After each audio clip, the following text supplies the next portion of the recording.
Nous avons effectivement une question préoccupante dans le nord du pays parce que les terroristes ont commencé à menacer les enseignants dans certaines classes, leur demandant de ne plus enseigner le français mais d'enseigner l'arabe ou le Coran.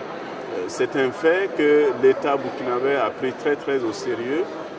Il y avait eu d'abord des menaces et puis le 6 février dernier, nous avons eu l'assassinat d'un directeur d'école qui a quand même créé un vrai émoi au niveau de la communauté éducative. Et d'ailleurs, c'est l'occasion de je saisis l'opportunité de votre micro pour rendre hommage à cet enseignant-là.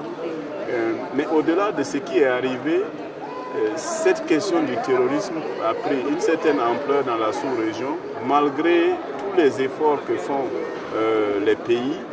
Je vais parler du Mali, du Burkina, du Niger. Aujourd'hui, je crois qu'il faut un sursaut des communautés. Il faut qu'au niveau des communautés, nous nous engagions vraiment tous à sortir de cette situation-là, en collaborant avec les forces de l'ordre, afin que nous puissions réduire l'impact de ces gens.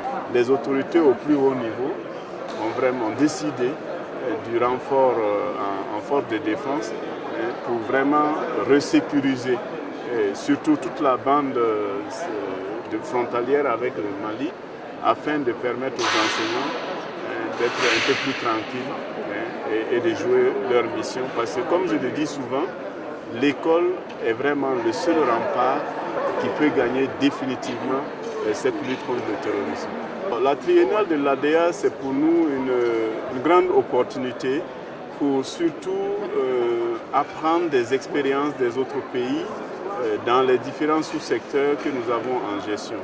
Je sors par exemple d'une réunion du pôle de qualité interpays sur le développement de la petite enfance.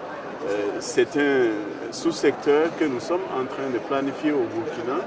Et suite à la présentation l'année dernière des résultats du RESEN, où nous avions demandé justement un chapitre spécifique sur le développement de la petite enfance, nous avons pu mettre en place une stratégie au regard de l'importance du budget qu'il fallait y aller allouer par rapport à nos ambitions, qui sont passées de 3% à environ 20%. Nous avons pu convenir avec les experts d'une stratégie qui est de ne créer qu'un seul niveau de préscolaire dans nos établissements primaires. Une seule classe dédiée aux préscolaires dans les établissements et nous commençons par les zones où notre système éducatif est bien sûr le plus faible. Nous avons pu constater heureusement ici que notre stratégie est adoptée aussi par d'autres pays qui ont commencé comme nous.